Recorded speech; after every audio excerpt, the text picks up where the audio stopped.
Hey, it's me, Guyito. Want to become a writer, artist, or photographer when you grow up? Test your creative skills with us. We're looking for kids aged 7 to 12 years old with unpublished work like articles, short stories, poems, essays, artworks, videos, and others. Join our award-winning team and be a part of our Kinderpop contributors and get your awesome work published for the entire world to see. Send in your work to pop@inquirer.net or visit facebook.com/inkpop to know more. Now let's show them how kids get it done.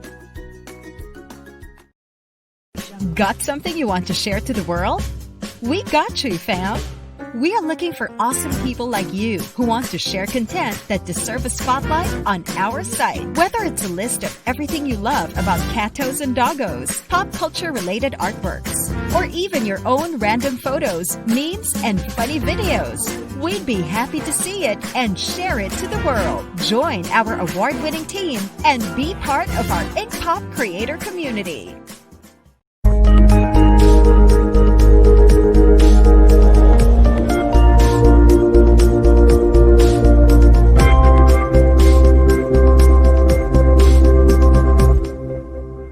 Getting your message across in this highly digitized world is a challenge.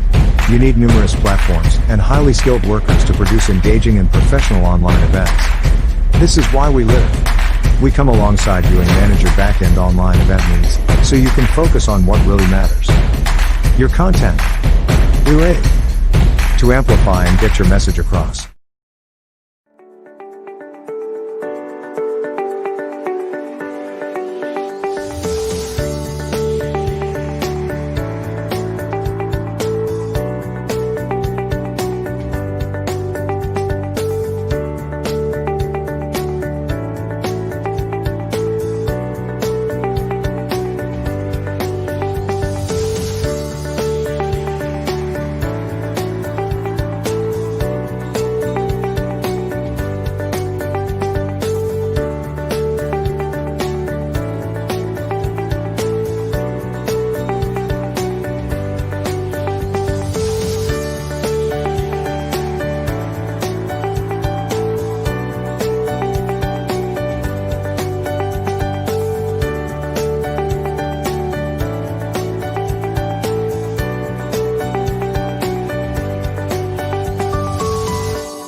it's me, Guyito. Want to become a writer, artist, or photographer when you grow up? Test your creative skills with us. We're looking for kids aged 7 to 12 years old with unpublished work like articles, short stories, poems, essays, artworks, videos, and others. Join our award-winning team and be a part of our Kinderpop contributors and get your awesome work published for the entire world to see. Send in your work to pop@inquirer.net or visit facebook.com/inkpop to know more. Now let's show them how kids get it done.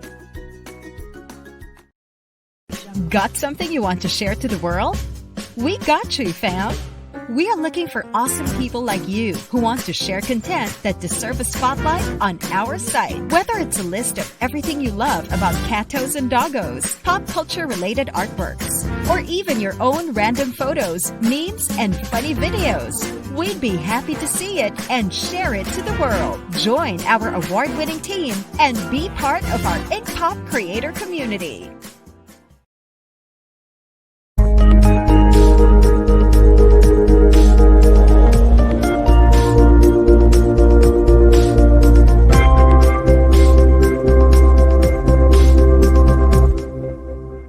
Getting your message across in this highly digitized world is a challenge. You need numerous platforms and highly skilled workers to produce engaging and professional online events. This is why we live. We come alongside you and manage your back-end online event needs, so you can focus on what really matters. Your content. We're ready to amplify and get your message across.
Blessing, bonding, and breakthrough. That is how I'm describing the experience that you and I will have as we learn from two esteemed guest speakers about breakthrough leadership. Hello, everybody. I am JV Wong from People Ignite, and I will be your host for today's learning conversation. As we begin, we have viewers coming from different places and countries. We wish to know where you're right now, and by chatting with us, I will know your locations. So can you please do that? I could already see a few of our viewers outside Metro Manila. Welcome. Our friends from Navotas. We also have from San Nicolas District. And hello, duty-free employees and friends. Thank you for spending time with us. And I have been advised that we will have a few audience coming from other countries. So welcome. That's the power of technology. And despite the quarantine period, we are still able to virtually come together. We are grateful for the support of our valued sponsors, People Management Association of the Philippines, our beloved PMAP, Inquirer.net, our official online media partner, Open Space, WeLive, Raptor.com, and United Neon Media Group. Maraming salamat po. Thank you for supporting us in this event. To our audience and friends, your presence means a lot to us. You know what? We're not here just to learn. from our two speakers, but we're all here to support this event for the benefit of Save the Children Philippines Project Aral. What is Project Aral? It stands for Access to Resources for Alternative Learning. My dear friends, let us watch this short video.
Special thanks to the people behind Save the Children Philippines, especially to Riel Analuz, Senior Manager for Corporate Partnership, and her dedicated team as they help our less fortunate brothers and sisters. When you donate to the Project Aral initiative, you know what? You help ensure that the children, ang ating mga kabataan, ang kinabukasan ng bayan, will continue to learn at home even during this pandemia. You may visit the link indicated below, right below, and in the chat. And my dear friends, as we flash the bank account, we appeal to your generous hearts to share your blessings, pay it forward, and help us raise funds for Save the Children Project Aral. Maraming salamat po. Breakthrough Leadership is the title of today's event. Now, ano po ba ang ibig sabihin nito para sa inyo? What does that really mean? My dear audience, I'd like to invite everyone to chat with me and give your one word or phrase definition of breakthrough leadership. Again, I am encouraging you to chat and type what is your insight definition of breakthrough leadership. And as I'm doing that, I'm now going to the comment area, and I would love to read a few of your insights about breakthrough leadership. All right? And as I'm waiting for that, breakthrough leadership for me is really being able to survive and thrive even during crisis, even during this pandemic. And while it is difficult and while it is very challenging, it's just really holding on to faith, hope, and love. Now, one day, this too shall pass. Breakthrough for me is also spiritual innovation. So I am seeing from Raimundo de Vera. Hi, sir. May I know from which location you are in? Inspiring. All right. Being able to inspire others. May I encourage you to please chat with me para sa inyo, ano ba ang breakthrough leadership? All right. Freedom from Irene Abella. I love what Carla Bambila said. Is life-changing. You know, breakthroughs nowadays, especially in the pandemic, there's so many breakthroughs, creative ideas, and you'll just see an abundant set of stories about how people are thriving, especially during this pandemic. I may not be able to read all of your comments, but I am sure the viewers are able to see them. So keep on inspiring our audience today. Right? Good afternoon to our project management team and to the people who are here today.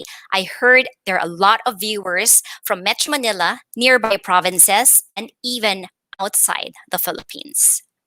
So with that, with us today are two well-respected leaders in the international arena. They will share key principles on how to successfully navigate organizations within uncertain environments. And take note, share life-changing habits for breakthrough leaders. Please note that we have our question and answer portion after the talk of our second speaker. Again, we will have our question and answer conversation after the talk of our second speaker. We then encourage you to type your questions via chat. I am so excited to learn from both of them. I am sure you are too. So let us begin. Our first speaker is one of the country's top-ranked educator, leader, and management coach for multinational and local enterprises, both here and then abroad. He is also the Chief Equipping Officer of Breakthrough Leadership Management Consultancy, Inc. But you know what? For me, he's a good friend, a sincere collaborator, and a role model. Let us welcome executive coach and corporate educator, Mr. Boris Joaquin.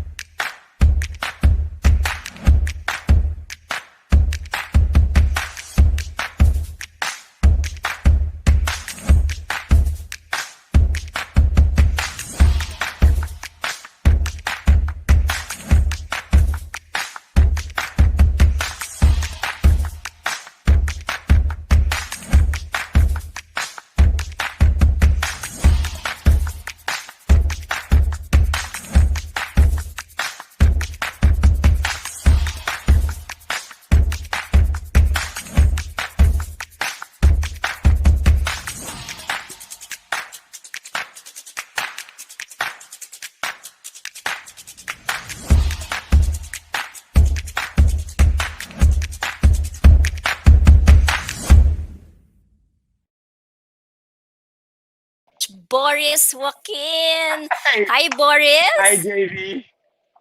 Hi there. Thank you for Just doing this, my dear friend. It's my honor, it is my joy. Sabi ko naman po sa'yo, as long as I'm free, drop everything. All right, for Mr. Boris Joaquin. Kamusta ka? Yeah. How are you feeling right now?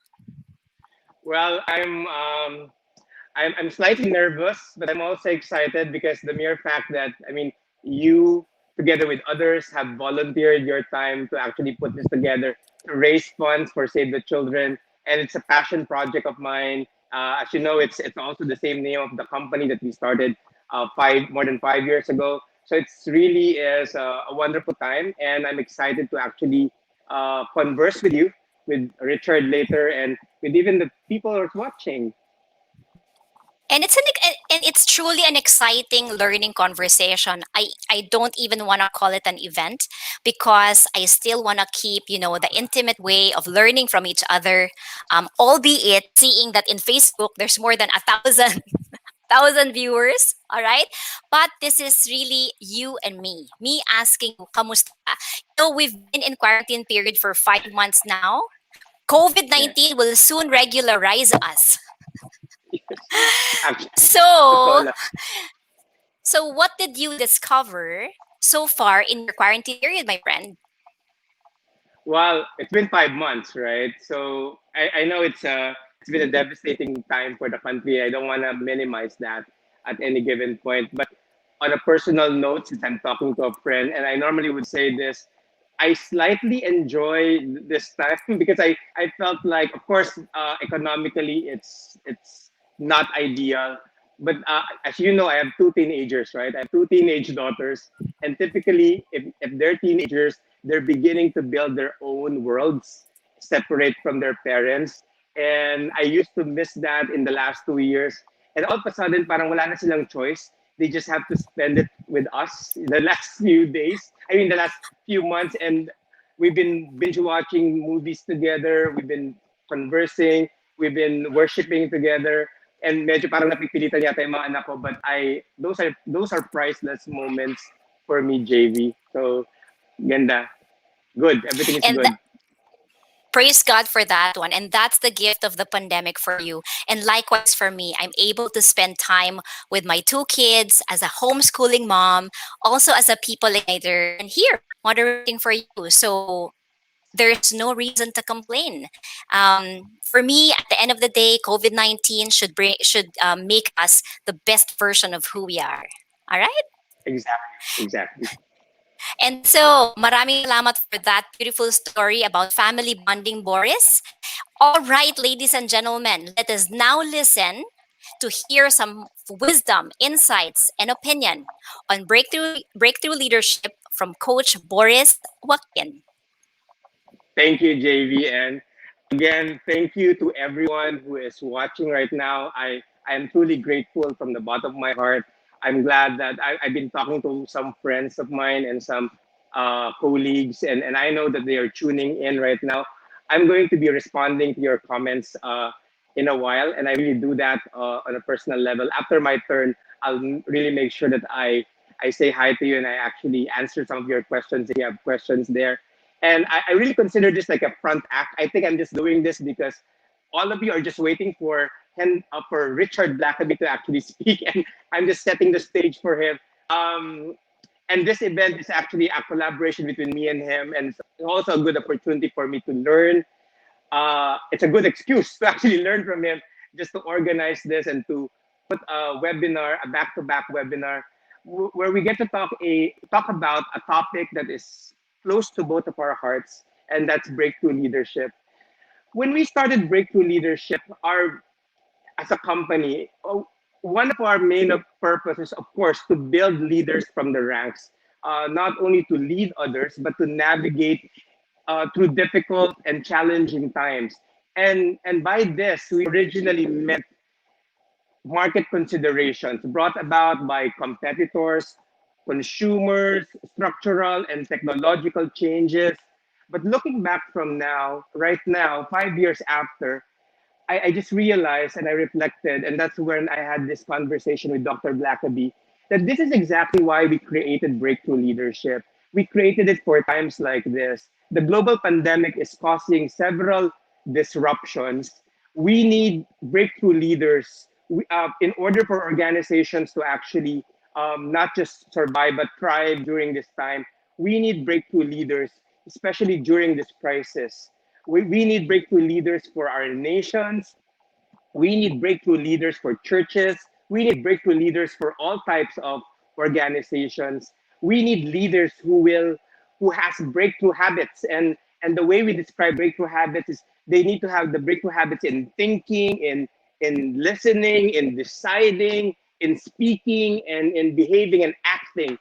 Uh, Obviously, today's crisis has forced us to change, has fast tracked us to change. The coronavirus, the pandemic has forced us to change. The crisis forced us to change faster than any other circumstances.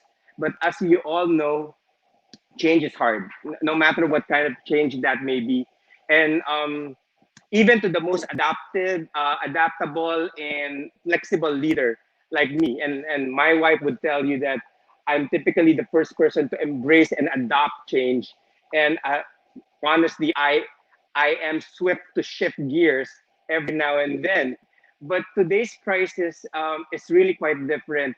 We are all, I mean, in general, everybody, we are all creatures of habits. And we hate change, especially when it's one that throws us off our track, when it throws our plans down the drain. And at the beginning of the year, I had that depressing realization that everything we thought about for 2020 and even right now, even at 2021, we were not going to see the reality of that. And it's really quite depressing, but I got an assurance in my devotions that God has called me for a specific purpose, and it's very important to keep track and be consistent with that purpose.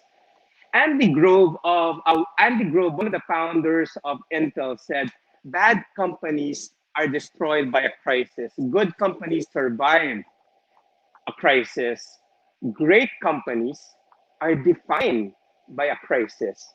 And we all want to be associated. We all want to identify on the third one. We want to be great organizations defined even by this devastating and disruptive pandemic, this crisis that we're experiencing globally. So how do we do that? I mean, that's exactly the reason why breakthrough leaders can shine at this particular moment. Let me show you where and when breakthrough happens. I'll show you a this is what we call a change curve. Change curve. This is when and where breakthrough happens. And it happens when we go through a particular change in our lives, in our organization. With this crisis, it is very deep and the duration is long compared to other possible changes that may be happening in our organization. If I may define change, change is simply a transition from our old ways to new ways of doing things. But it's not a straight line, right? It's never a straight line. It brings you down and it runs deep. For people in organizations, the stages might be similar to this. When we experience change, when change happens to us in our group, in our community, we react to it. We react to change. And I remember in Lead Like Jesus, we always say that there are seven dynamics of change, and these are all reactions to change, and they're valid and they're legitimate. And people can go from alone, feeling angry, feeling anxious, feeling awkward, feeling ambivalent, and those are valid reactions. And from there, some people might be experiencing some denial. So denial is just a particular stage, and then later on, people might be resisting, they might even be rebelling against change. So those are the common reactions towards change, and it really depends on you, on how you manage the depth and the duration. It depends on your mindset. It depends on how you will look at it and how you would see opportunities that will arise from it. It depends on how positive your outlook is. And this mindset will really define you, who you are, and your future. So it's a pivotal moment. This is what we call a pivotal moment. That at the bottom part of that curve, at that deep end of that curve, is what we call our pivotal moment. That pivotal moment is where breakthrough happens. And it's really up to you because it becomes a breakthrough moment altogether. Now let's look at this chart and let's put all those stages there all together. Breakthrough leaders do not do not simply need skill sets, and skill sets are good when it comes to strategic thinking and people management, but we also need to have the right mindset. And when I talk about mindset, it's all about perspectives, to be able to identify that these change curves can be opportunities where we can pivot and move fast. So this is a beautiful opportunity for us to do that. And once we get to do that, that's the time that we change. And that's the time that we identify what we call a breakthrough moment. A breakthrough moment is the time that you decide, I'm going to change from here. I'm going to use this pivotal moment. That's why pivot is such a famous word nowadays, right? Because a lot of businesses are actually referring to it. They're using it as it's a word, as a strategy to try new things, to persevere, and then revise it. It's not working, all of that. And a lot of companies, I'm seeing them thrive because of that. So at this particular moment, it's change or crash. It's change. If it's either you change or you crash. One of the things that we've watched in Amazon Prime is a TV series, and in that particular series, there was a scene where there's two teenage girls. They're drugged and they were in the car, and because they're drugged, they're kind of woozy and all that. And it's kind of safe in the car. That they were comfortable. It's fine. But little did they know that the car was actually moving slowly towards a cliff, and unless they do something, it will eventually go down. And for some reason, no matter what we do, no matter what they do, rather, they can't seem to make the star stop. It was slowly moving, and since they were groggy and drowsy all together, one of them would rather stay there and be comfortable, but the other one was pushing her and saying, "We really have to go. We really have to move. Unless they leave the car, they'll be going down with the car um, over the cliff." Similarly, similarly, that's our situation right now. It's either you move or you crash. It's either you move or it crumbles down altogether.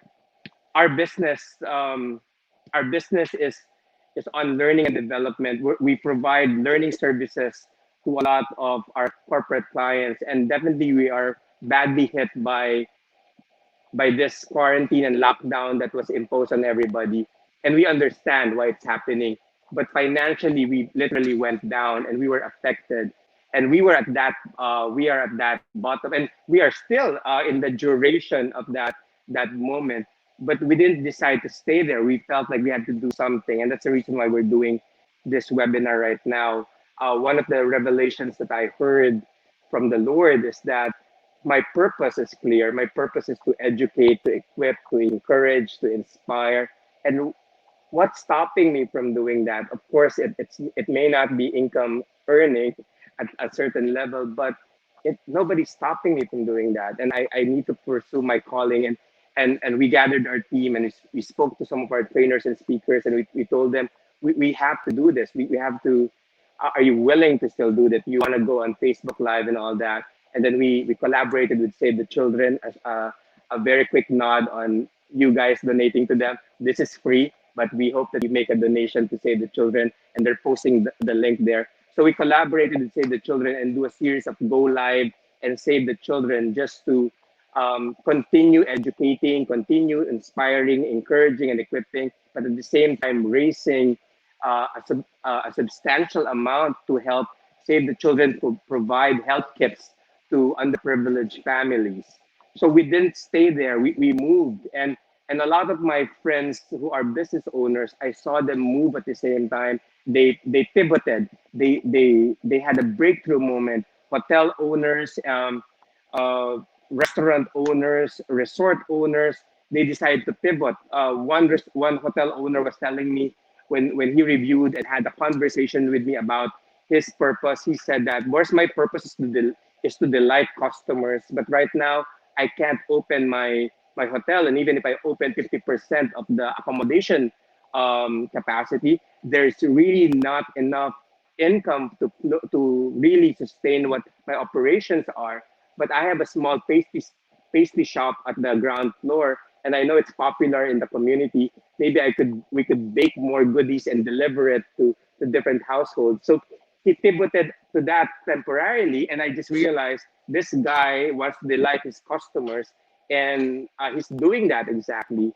Airbnb is in the business of providing experiences, and I know they tied up with with a few Olympians to be able to provide that. So it's not the typical business model that they're doing, but they're pivoting, maybe temporarily, maybe permanently, maybe just like us, doing our workshops and our trainings virtually. Maybe it's our permanent pivot from now on. But you need to change or you crash. Your static and or preservation mode, although it might be good, oftentimes it could be a dangerous place to be in. Like a parent with an overactive imagination or being overprotective about their child, playing with stuff for a fear of anything. The same is true with any organization. If we think of survival, that's the only thing that we get. We should be more proactive with what's happening and what we're doing and what we can do. And to my delight, I really see a lot of my countrymen, mga kababayan, pivoting in one way or another. And that really is a good mindset to have at this moment. And individually, personally, that's also a good perspective to have, to be steadfast in our mind. And when I say steadfast, it means being relentless. You pursue things. You are vigorous. You are passionate about it, and you're proactive. You want to persevere on things that works and to things that may not work at the moment. Whether it's a digital campaign, whether it's an approach in selling, or it's an approach in your organizational engagement, then you just pivot it, you revise it, because every crisis is an opportunity to look for new points of innovations or interventions. And once you do that, so at that curve, at that very deep side of the change curve, that's where intervention comes in, right? That's where intervention comes in. For your people, you need to create interventions to lead them through the change. This could be programs, strategies, activities, or way to reach out to them, right? personally, you might need some intervention yourself, mentoring and guidance from others who are progressing ahead of you. And obviously, generally, we all need God's divine intervention. We all need to have that glimmer of hope and the light at the end of the tunnel. And God's words and promises are definitely strong to lift us up from that condition. And once that happens, right, that leads us to the other stages as we go up, right, from that change curve.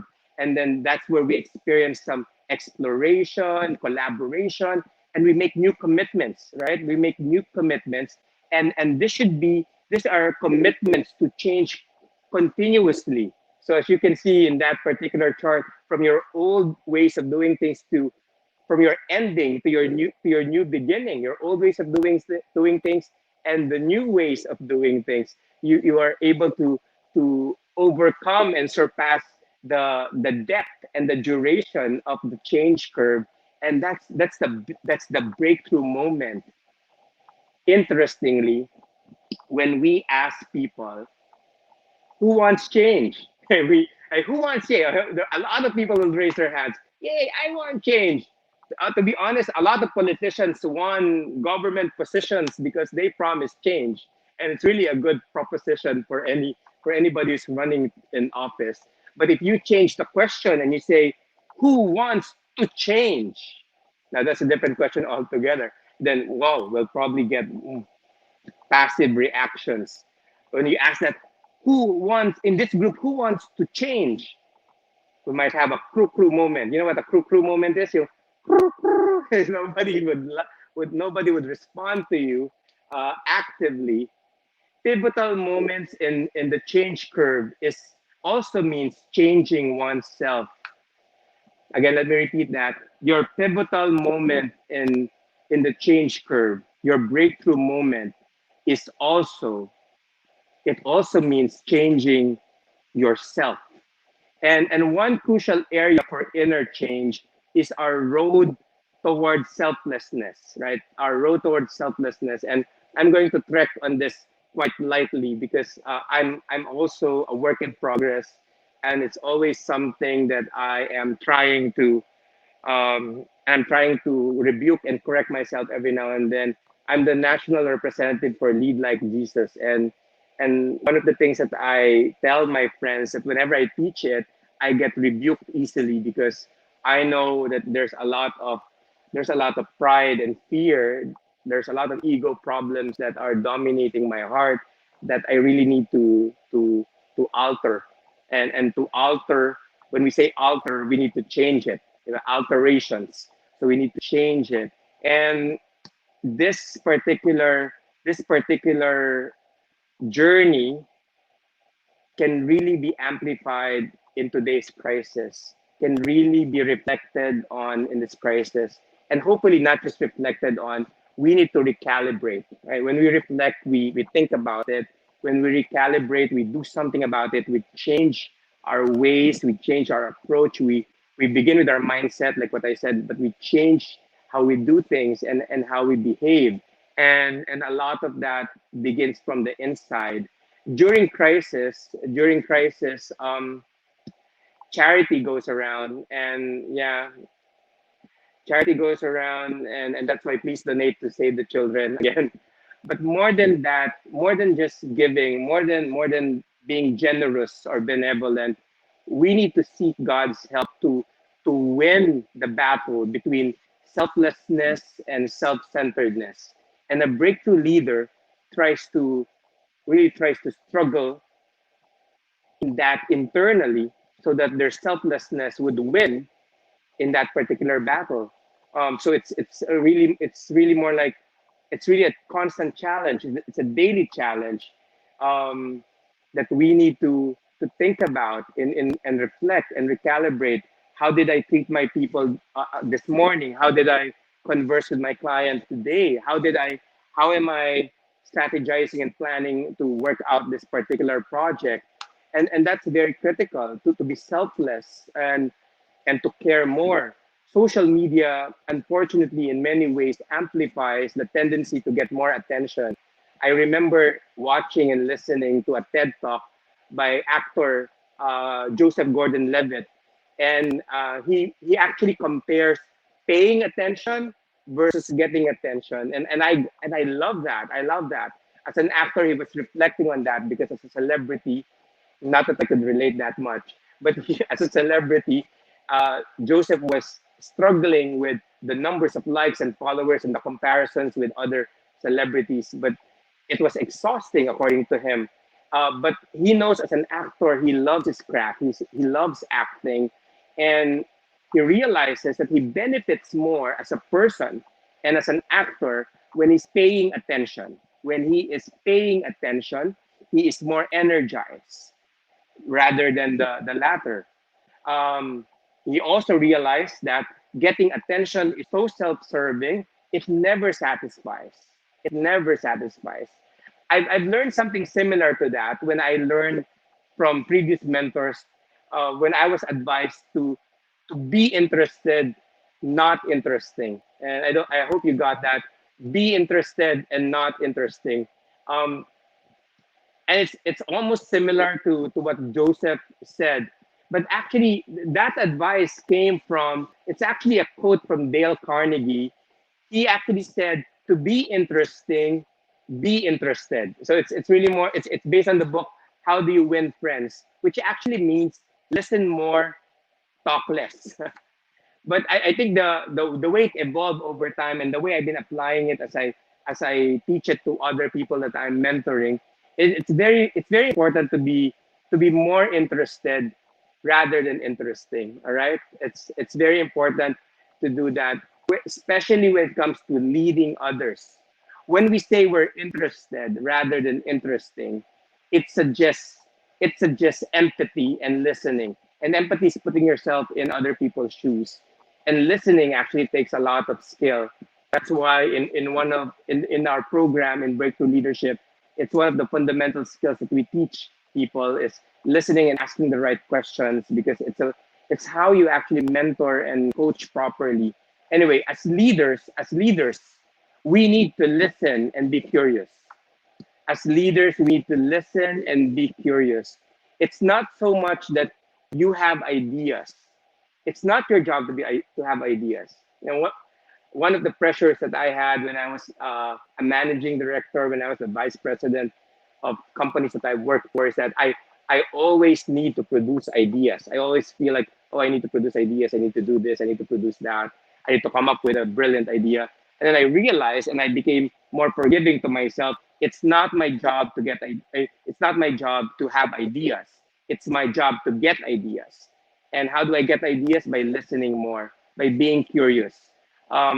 It's my job to listen. It's my job to listen to my colleagues, to my teammates, because they may have bright ideas, and I need to sift through those conversations and ideas. So one of those ideas can be a breakthrough moment. It can be a tool for my breakthrough moment when, especially when you're trying to pivot. We are receivers. We set up our radar, just trying to go look for those antennas. So I'm trying to look for those ideas. And similarly, it's almost saying that you need to be teachable. You need to be teachable, because that's the only way you learn. In that particular change curve, it's like a pond, or a river. It's a place where you put water, and water will only flow if you have enough depth to actually contain it. So you need to receive. You need to be a receiver, and that's a very important realization for me, especially during this time when I had more time to talk to my client, to talk to our trainers and speakers, to talk to our stakeholders, to talk to my team, to talk to the people that I consider valuable in the purpose that I am pursuing. And I started listening and being curious. Now, if I'm going to end my talk right now, from everything that you heard me say, that's basically my 2 points. I want to emphasize that as breakthrough leaders, we need to lead. That's a given, right? We definitely need to lead. We need to lead. But as a breakthrough leader, we also need to learn, right? When we're in the change curve, we need to lead. We need to move, otherwise we crash, right? We need to We need to lead them. We need to lead them through change. We need to lead them through the crisis. We need to lead them out of the situation, and we need to uplift them through collaborations, through commitments, through building their capacities, capacitating them, and eventually celebrating together. But we also need to learn, and we learn by listening. We learn by paying attention. We learn by being interested. And as a breakthrough leader, they really need to overlap. They really need to overlap, and that's where the leader is. And as a breakthrough leader, you make a decision where do you go in certain situations. There are times to learn, and there are times to lead. Of course, when it's important, when it's critical, then you need to learn. When it's critical to absorb something, to learn new knowledge, um, to research something, to understand something, you need to learn. But when it's critical, if it's an emergency case and you need to do something about it, then you need to move. Then you need to lead, right? Leaders should learn how to balance learning and leading, and they should they should identify their breakthrough moment through the balancing act between learning and leading, learning and leading. Now let me go back to that change curve. Let's show it again, Milton. Um, I began here, and I want to end here. We all have our low points, right? And that's the thing about this illustration. Now it's completed. You have the stages of denial, exploration, denial, resistance, exploration, and commitment, and then intervention is in the middle. This is your pivotal moment, and this is your breakthrough moment when it depends on how you responded. You remember, we all need to remember how it feels to be in the middle of the crisis, in the middle of the storm. We all need to remember the breakdowns before the breakthroughs, because that is going to be a defining moment for you, for your team, and for your organization. At your low point, that's the time that where God can lift you up. That's the pivotal point where you get to realize who you are in the light of who God is, and in the light of the realities around you. The breakdown removes this particular breakdown in your life, removes pride. It eliminates pride, and it brings out humility. And the problem is, a lot of us have fears when we're in that particular situation. But trusting God with our hearts removes fear. This particular breakdown gives us humility, gives us humility. And when we have humility, leads us to willingness. We become willing to change. In Tagalog, gusto mong magbago. Willing kang magbago, because you are flat on your face on the floor, and you have no other choice other than willingness to change. Humility drives us to respect others.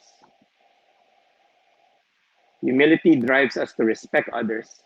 Hence, we listen to others more.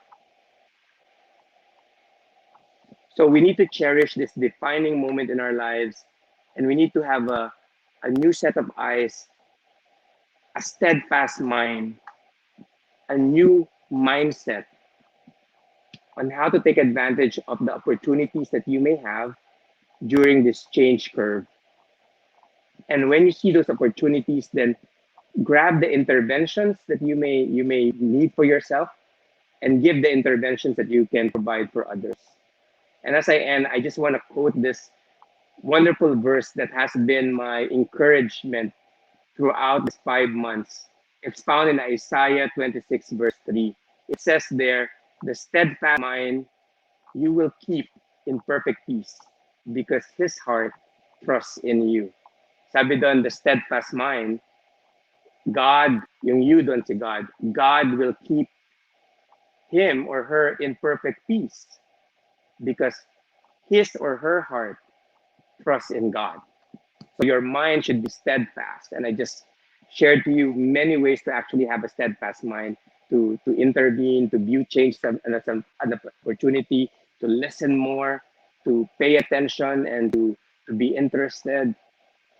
But the other half is to trust God with your heart, especially when things are uncertain. It can be scary, but if you trust God with all your heart, then all fears will go away. And that's how you become a breakthrough leader. Thank you so much for listening. I really appreciate my time with you. Wow. What a wonderful ending.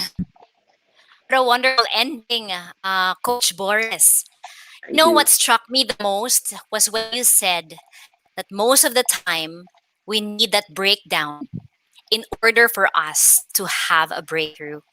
So for listeners and viewers with us right now, may kanya-kanya tayong pinagdadaanan. We're going through different phases of our life.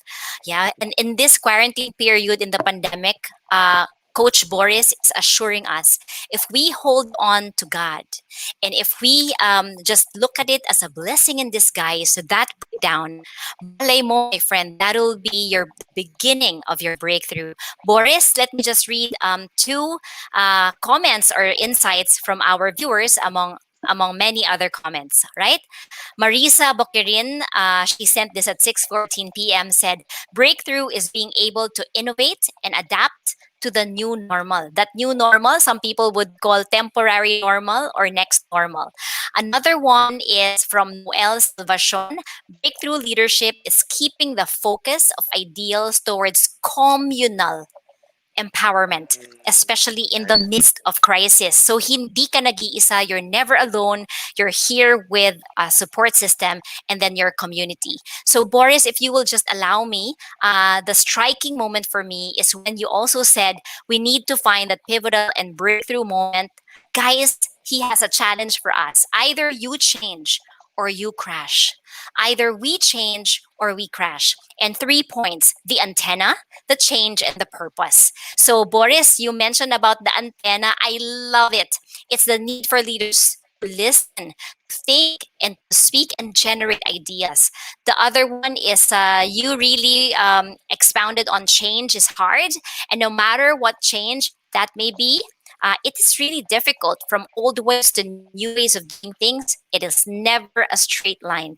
I love, Coach Boris, what you said about who wants change versus pag ikaw na, who wants to change. Last is the anchor, because no matter what happens to us and no matter how difficult this pandemic is, if you have a purpose and calling, we will never get lost in the process. Lead and learn, either we change or we crash. And then we thank God for that breakdown, because that might just lead us to the breakthrough. To the breakthrough. A big round of applause to Coach Boris Joaquin, our first guest speaker. Wherever you are, can we give Boris a big round of applause? And can you please flex your muscles again? And can you type, go ahead, a word or a phrase that struck you the most from his talk? Go ahead, interact with us. And while we are virtual, we're still very social, guys. All right? So again, type in the chat a word or phrase that struck you the most when Coach Boris was sharing his talk.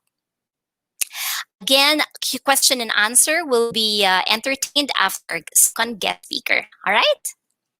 Now, people look up to their leaders for direction, especially in times of change. Leaders set motion for their business and organizations. If your leaders don't have the skills and the heart to turn strategies into intentional action, that can actually demotivate our people. Ladies and gentlemen, dahil nandito tayo sa pandemya, we are in the pandemic, it is imperative that we prioritize how leaders think, speak, and lead the right way. Breakthrough Leadership Suite, a development program for leaders, is a timely resource to help businesses with this imperative. Now, let's watch this video.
And for me, that is an example of a great pivot.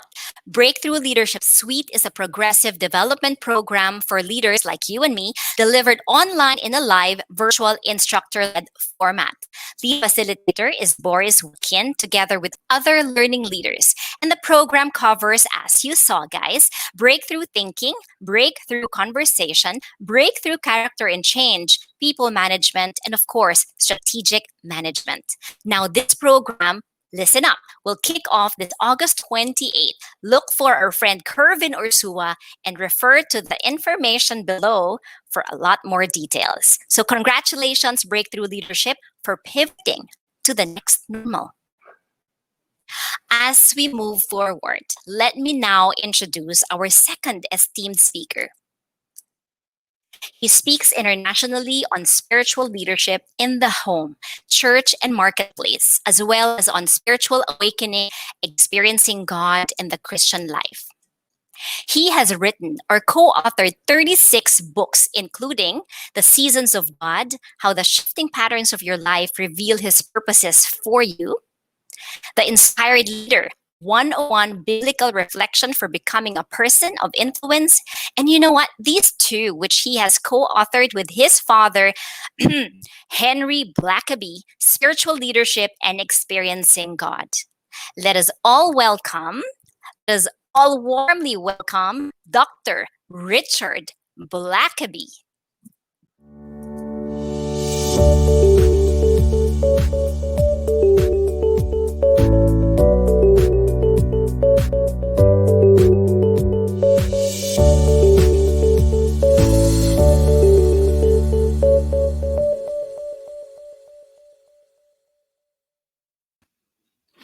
JV, it's good to be with you this morning. And it's wonderful to be a part of this whole special event. Welcome to the Philippines. And it's not your first time to visit while virtual. You have been here, right? Yeah, I have been a couple of times, and it's always been my pleasure to be there. And is there something that you particularly memorably remember with your visit? Well, I remember the traffic in Manila, but on a positive note, I always love the people. I love Filipino people. Always so happy, smiling, even in adversity. They have hope and faith, and always a delight for me to be around them. So, Dr. Blackaby, thank you for visiting us again, albeit being virtual. And I'd like to thank you on behalf of the Breakthrough Leadership team. You are a gift. Thank you for the gift of time, talent, and energy. And I totally enjoy our dry run this morning. So, what time is it there? Well, you are on a time zone. Yeah, I think we're a 12-hour difference. So it's just about 7 o'clock in the morning here on Thursday morning for me. So you must have started at 5 in the morning preparing for this wonderful event with us. So thank you. So be gracious to me if I don't seem totally awake yet. All right. Dr. Richard or Dr. Blackaby, you know, ladies and gentlemen, he would say, just call me Richard. I can't muster the courage to call you that. So allow me just to call you Dr. Blackaby. So Boris and we were talking about the 5-month quarantine here in the country. So it's not easy, it's challenging, it's character building, right? Now, on your end, on that side of the world, what's something that you discovered to do while you are in quarantine? Well, you know, I just like everyone else, about the middle of March, all of a sudden, everything seemed to be just falling apart.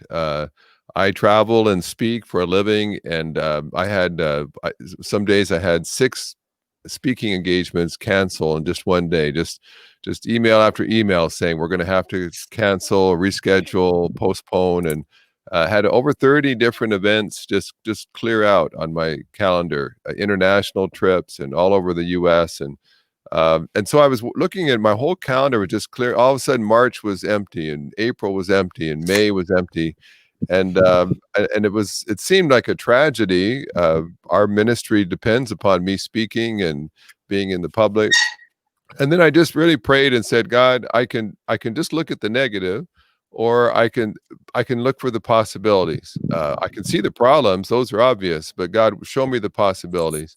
And one or two things God just said to me is, when I travel a lot, I sit a lot on airplanes, I sit in meetings, I eat a lot because I'm eating in restaurants, and so I tend to sort of pick up some weight along the way. And so God just said, well, if you're going to be stuck at home, start exercising. And so I've got family members who run, and as I know you do, and so You're right.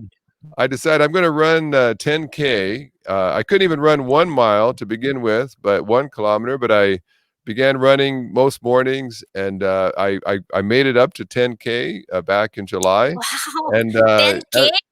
as of yesterday, I had lost 30 pounds. And so I realized, as Boris said, that there's so much tragedy and heartache about coronavirus that I would never want to minimize. But personally, I thought I can either just be another victim and just waste these next 5 6 months, or I can see what the possibilities are, even in this horrible tragedy. And so I lost 30 pounds. I learned to run 10K. I just about finished 2 books. And so whenever coronavirus kind of winds down and life begins to get back to a new normal, at least, I want to be able to look and say, but even in this time where I suddenly was stuck at home, I had 30 trips canceled, look at all the good that came from that. And I want to focus on the good that God let me do and not look at all the problems and things that I had to put up with for all those months. Otherwise you just become very negative. And there's lots of negative people right now who all they see are the problems. And I wanted to see the possibilities. Wow, amen to that. You did mention that you did mention in our dry run also that you want to become the best version of who you are. So Yeah. after the pandemic, that's the calling, that's the path where God is leading you to further inspire others. Dr. Blackaby, you mentioned 3 things that you had been doing. One is you're finishing a book or books. I love that you are now running with your family. 10K is a big, a Herculean feat, Mhm. right? And of course, you're with us today. You're giving Yeah. us your time. And so, God bless your career in running. And saying from a co-runner as well, running is my escape from the negativities of the pandemic. Can we inspire and ignite also, Boris, to run? Do you think you can do that? No, I'm not Boris, promising any miracles. so calling on Boris, you have 2 runners here, good friends of yours. One is a mentor, and you're being challenged to run. So what can you I'm say to happy with that? I'm happy with the spiritual advice that you're giving me, Dr. Blackaby. I think we should stay there. I, I'm Let's not cut that. sensing. I'm not sensing we're having a breakthrough here. We are. And so thank you, Boris, for, coming out and taking on the challenge. Kind of virtual running will do. But of course, ladies and gentlemen, we are so excited to gain wisdom on this Thursday, beautiful Thursday, coming from Dr. Richard Blackaby. Well, thank you. And back in March, when I still was traveling a lot, I was in Belgium, and I was actually speaking to several NATO military bases. I was going in and speaking to officers and various leaders in the NATO army there in the country of Belgium. And on my very last day, I had a little bit of free time before flying out the next morning, and so my host said, "Is there anything you'd like to see in Belgium?" And I'd already gone to the Belgium chocolate stores and purchased some chocolates to bring home. But there was one place I wanted to see, and it was not very far outside of the city of Brussels. And I've got a picture of it for you. It's just a field. It's a farmer's field that they grow crops in. And but and so you look at this field, it looks very ordinary. It's used to grow crops. It's just part of the farmland there. But there's something very significant about this particular field, right where this picture that I took. And that is that this is also not just a military, or not just a farmer's field, but it is a famous battlefield. And maybe some of you recognize this field, but it doesn't look like it would have back in 1815. But this is the site of the Battle of Waterloo. And of course, this is where Napoleon Bonaparte came to the end of his illustrious career and time as a leader. Napoleon Bonaparte, for a number of years, was the most powerful leader in the world. He led the most powerful country in the world. He was brilliant, he was daring, he was innovative, he was courageous, he was ambitious, and the whole world shook and worried and wondered about what was the next thing that Napoleon was going to do. At one point, he decided to invade Russia, and he compiled the largest army in the modern era at that time. It had about a total of about 1 million men and people that were a part of his invasion force. And he did things on a scale that had not been seen before. But one day he had his Waterloo. He had to fight against two different armies, a Prussian army, an English army, and Dutch army.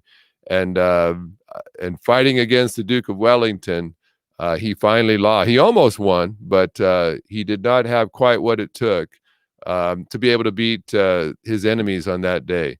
And he was defeated. He was ultimately imprisoned and sent into exile, where he spent the last few years of his life bitterly complaining about other people and how they had cost him his success. And as I looked at that, I've been a student of leadership my whole life. I read a lot of biographies of great leaders, whether they're business leaders, military, political leaders, and what I've discovered is everyone has a Waterloo.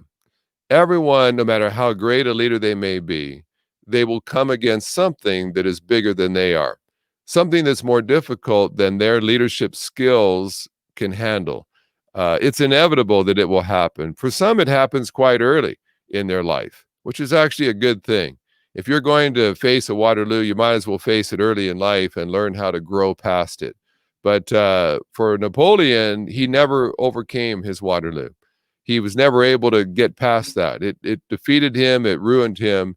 It brought an end to his leadership. And I want to look for you for a moment in the fact that we all will face a moment in our life as leaders where we won't know what to do, where everything that we try doesn't work. Everything that has made us successful before is not making us successful now. And at that moment, you've got to decide what you're going to do. That's when you need a breakthrough. I love the phrase breakthrough leadership. I really appreciate Boris and what his people are doing to help people. I spend a lot of my time trying to help people experience a breakthrough in their leadership as well. There's an interesting story in the Bible that talks about breakthrough, a need for a breakthrough, and it's the story of Peter. And I want to just read with you a couple of these verses for a moment. You'll be familiar with this. It's during the Last Supper, and the disciples have had dinner with Jesus, and Jesus has been talking about what's coming. And Peter begins to realize that Jesus is getting ready to do something very important. And Simon Peter, he sees himself as the chief lieutenant, the vice president for Jesus. And so if Jesus is going to do something important, Peter assumes that he'll be a part of that Jesus will want him to be with him. And so in John 13, beginning in verse 36, it says, Simon Peter said to him, Lord, where are you going? And Jesus answered him, where I'm going, you cannot follow me now, but you shall follow me afterward. Peter said to him, Lord, why can I not follow you now? I will lay down my life for your sake. Jesus answered him, will you lay down your life for my sake? Most assuredly, I say to you, the rooster shall not crow till you have denied me 3 times. Now, if you had looked at Peter's life up to that point, you would realize that he was at the very peak of his success. He had been walking with Jesus from the very beginning. Jesus was the most popular teacher in that entire region. Everywhere Jesus went, crowds of people would circle around to listen to him. And Peter had seen all kinds of miracles. Peter had listened to the greatest teacher teaching day after day. Peter had gone out and preached and done miracles himself, even cast out evil spirits. And just a few days before this, Peter and his disciple friends had all entered into Jerusalem, and crowds of people had shouted, "Hosanna, Hosanna," and had been so excited. And Peter would have looked around and thought to himself, things have never gone better for us. Look at the crowds. Listen to people telling us how wonderful we are. We are in a movement, and we are the chief disciples of the most popular rabbi and teacher and Messiah that there's been, and my future is bright. And so on this night, as he's having a dinner with all of his colleagues and with Jesus, if you had asked Peter, what do you think of your career? What do you think of your life as a leader? He would have said, it's at the very best it's ever been. I've never had so much success. I've never had so much recognition. But what Peter didn't realize is that on that very night when he was more successful than he'd ever been, he was just a few moments away from his greatest failure. He had reached his peak, the height of his leadership, and now he was going to begin to decline. He was going to come up against something that very night that was bigger than he was, that despite all of his success, he would not know how to handle, he would not know how to overcome. And I think that the COVID crisis has done this for many leaders. We'd never seen anything like that before. None of our training had prepared us for this. There were no textbooks to tell us what to do. And many organizations, including my own, last year was probably the best year we ever had as an organization of Blackaby Ministries. And then all of a sudden we run into COVID-19 and all kinds of events and meetings are canceled. And we've never seen this before. We don't know what to do. And in those moments, you have to decide, do I just let this defeat me? Does this become my Waterloo, the battle that destroys me? Or do I find ways by the grace of God to overcome this? But the problem for a lot of people is that when you've reached your peak, when you've reached the height of your leadership, you also become confident in yourself. There's a wonderful quote by Max Dupree. He says, success can close a mind faster than prejudice. The problem is that when you experience success, you don't think you need to learn anymore. Success does not foster humility. Success fosters pride. The problem for us is that sometimes when we reach our peak performance, we've reached our limit. We've reached the very edge of what we're going to be able to do. I see this a lot with professional athletes. Professional athletes will have the best season they've ever had. They'll score more goals or points. They'll be the best player on their team, perhaps in the entire league in which they play. And so they'll sign a new contract and they'll earn more money than they've ever earned before. The problem is that they've just had their best season they'll ever have. Now they're the highest paid player on their team, but every year they'll do less and less and less. They'll begin to decline. Sometimes when we've reached our peak, it's also the fact that we've reached our limit. And there's many stories in business about that. There's a wonderful case study of Blockbuster Video. Blockbuster Video was in a ruthless competition a number of years ago in renting VHS videos. When everyone used VHS, there were all kinds of stores trying to rent movies. And many of you who are my age would know that you would go into these stores, you would find the movies you wanted to rent, and you'd rent them, take them home. You'd have a couple of days to watch them, and then you had to return them. And Blockbuster became very, very good at that whole way of doing business. In fact, they would open all kinds of stores. When you went into their stores, they were modern, they were interesting, they were well run. They found great locations to put these stores in throughout cities, and they crushed their competition. They drove out all kinds of other competitors, and they were the very best. The problem was that everything was going digital. The problem was that companies like Netflix were coming along, and you didn't have to go to the store at all. You could sit there on your TV and just rent movies that way, or you could download them from the internet. The whole way of doing business was changing, And so Blockbuster became the very best at doing something that was out of date, that was obsolete. They didn't change. Now everyone knew that things were beginning to go digitally, but success fosters pride. And when you're the very best at doing something, you don't want to change because you're the best at it. Why would you change? And now Blockbuster, of course, has gone bankrupt because when they came to their Waterloo, when they came to the edge of what they could do, they didn't make the necessary changes that they should have. There's another great example in the company of Kodak.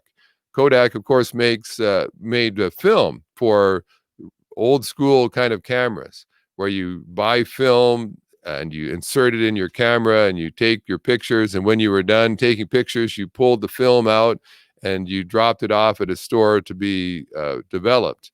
And that's how I grew up, with using film like that. The interesting thing is that in 1975, the company Kodak actually invented digital cameras. They invented a digital camera in 1975. They invented several of the processes in developing digital films. They were the biggest company in producing standard film, and now they've also invented digital. But they were so good at ordinary film that they thought, we don't want to endanger our business selling regular film, so let's not promote and expand this digital camera business and process. And so they didn't do anything about it. And of course, other companies quickly began developing that business and developing the process until now Kodak realized that they had missed an enormous opportunity. And now they were behind the competition. There were others who were better at digital photography than they were. It led to disaster for that company. They had reached their Waterloo. They did not adapt when they needed to. Pride told them, we know what we're doing. We're the best in the world at producing ordinary film. Why would we change? Well, I see this same issue happening with churches. By the way, my work is with leaders. I work with leaders in business. I work with leaders in churches. I work with leaders in the home. And I would just say, as an aside, that the most challenging leadership I've ever been a part of is leading in my own home. I've led all kinds of organizations and had lots of success. The most challenging leadership experiences I've ever had have been in leading my own children, trying to overcome problems in my own home. And so there's all kinds of ways you can be a leader. You may not be a CEO of a business. If you're a parent, you have the biggest leadership role you'll ever have. And so certainly I see this also in churches. And I don't know as much about the church in the Philippines. I've spoken in many churches there and been delighted by the Christians, the people there. But in North America, right now, about 70% of churches are not growing. They are either plateaued or they're actually declining. Every year in the United States, about 4,000 churches close their doors. They disband because they can't solve the problems that they're facing. Most of the time, it's not that there aren't lots of people around that church that they could reach. It's that the church has had problems that they've never been able to solve. And I would just add this: my view of leadership is not that leaders are the most important people. It's not that leaders just are the people that have the biggest office or that they get paid the most salary. Leaders are people who solve problems. If there were no problems in the world, you wouldn't need leaders. But in the Bible, every time there was a problem, God raised up a leader. And in history, every time society has faced a problem, leaders always rose up to address the problem. Unfortunately, a lot of times, and I'll just speak to my country, I won't speak to yours, but a lot of times politicians are people who hold office, but they're not leaders, because leaders solve problems. Leaders don't make promises about solving problems. Leaders actually solve problems. And in the church, today, in America at least, there are thousands of churches closing their doors every year for the simple reason that they couldn't solve their problems. They knew they had problems, they just couldn't do anything about it. And I remember one time having a pastor come up to me and he said, "Richard, I know you'll probably disagree with me, but," he said, "I had to close down my church." He said, "We had to sell the building. We disbanded and stopped meeting." And he said, "But we had no choice. We had to." And I said, "Well, why is that?" He said, "Well, we got so small. We lost so many people that we couldn't pay our bills anymore, and we had no more money. And so we just finally had to close the church." And I asked him, I said, "Well, how long were you the pastor of that church?" He said, "Well, 15 years." And I said, "I don't want to make you feel bad. I don't want to heap coals on your head. But," I said, "if you were there 15 years, I said, 15 years ago, you still had options. 15 years ago, there were still things you could have done. The problem is you didn't make any changes 15 years ago. And 14 years ago, 13 years ago, 10 years ago, there were still things you could have done, but you didn't make the changes then. You thought, well, we still can pay our bills. We still have enough people to keep going. And so you just kept doing the same things you've always done, but you didn't make adjustments. You didn't grow. You didn't change. And finally, after 15 years, you declined to the point where now you were desperate. Now you didn't have a lot of options, but you waited too long. If you had acted 15 years ago, you could have turned things around, but you didn't have a breakthrough when you still had resources and people and money to have a breakthrough with. And now you don't have anything left, and there's no room for you to have a breakthrough. You waited too long. And so I work with a lot of organizations that they don't have the courage to do what it takes to have a breakthrough. It takes courage to walk away from previous success. It takes courage to stop doing things that have given you success in the past and say, but what will it take for me to have success in the future? You see, leaders don't focus backward. I can always tell when I'm in the presence of a leader. If all a person wants to do is to tell me how great things used to be, when they tell me how wonderful their organization used to be and what a glorious past they had, they may be a historian, but they're not a leader, because a leader focuses on the future.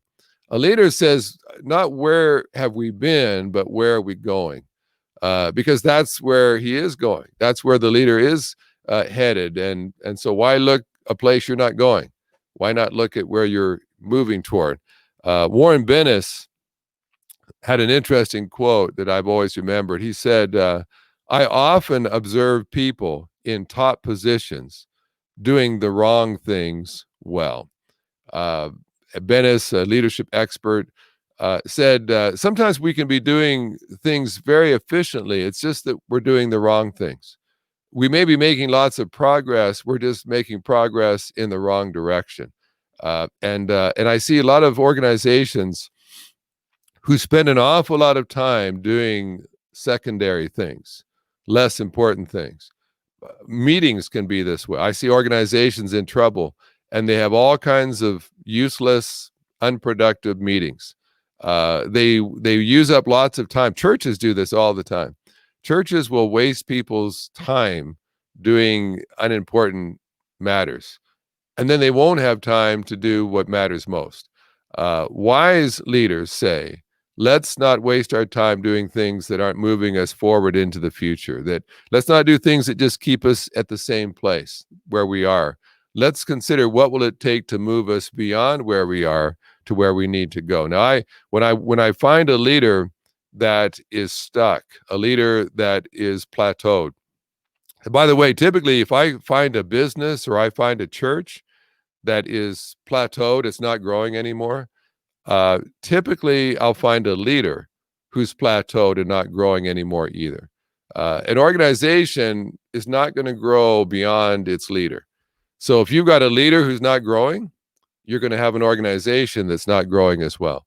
That's why the most important thing a leader can do for his organization is to grow. Because if you grow, then you create room for your organization to grow as well. So when you're facing a problem that's perhaps bigger than you've ever had before, you've got one of two choices. The first choice is grow. Do something that will move you forward. Learn. Get a leadership coach. Go to webinars like this. The Breakthrough Leadership and Boris and his team. There's some wonderful resources out there that you can bring into your organization and say, help us. We're help us to grow. Help us to move forward. We're stuck. Don't stay stuck for very long. Don't. Also, another way I know if I'm in the presence of a leader or not. Non-leaders make excuses. I'll get around some people and say, how are things going? And they immediately begin telling me all the excuses why things aren't going well. Well, the economy is in bad shape. Well, we have a pandemic. The government has new rules and regulations, and they begin to tell you all the reasons why they're not having much success. Leaders don't do that. Leaders focus on possibilities. And as I shared at the beginning, behind every problem, you'll find a possibility. Now, if you focus on the problems, you won't ever find the possibilities. But if you say somewhere around this problem, I'm sure there's a possibility. I'm going to find that. Well, that takes growth. That takes learning. And so whenever you find yourself stuck and you find your organization stuck, then that means it's time to grow. And can I just tell you, I find a lot of people who would rather go bankrupt than grow. Because it takes humility to grow. You have to ask for help. You have to register for a webinar. You have to bring in someone like Boris and say, listen, what would it take to have you come to my company and help us to grow? And it takes humility to do that. And a lot of people don't have that humility. A lot of people just think they're too busy to grow. I work with a lot of leaders. And when I talk to them, one of the first questions I'll ask is, well, what books are you reading right now? And leaders who are growing will always tell me books that they're reading. They'll say, Richard, if you haven't read this book yet, you need to get it. It's great. This book really was helpful. I've learned a lot, or I went to this seminar. I've got this leadership coach, or I went to this conference. And whenever I'm around a growing, vibrant, successful leader, they're always telling me how they're growing. They're telling me about what they've done recently to move forward as a leader. Whenever I get around a leader who's not experiencing success, his company is not growing. It's amazing to me. I ask them, well, what books are you reading? They'll say things like, well, I don't have time to read. I haven't had time to go to a conference, or I don't have the budget to go to that seminar or to get a coach. And you realize they are in a spiral going downward. They've stopped growing. And when you stop growing, you're going to stop having success. I actually work with part of the work that I do is with very high level Christian CEOs of major companies in America.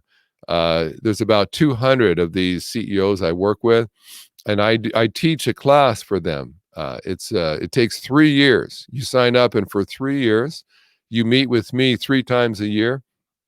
We typically meet at a hotel in Dallas, Texas, and there's a total of 10 meetings.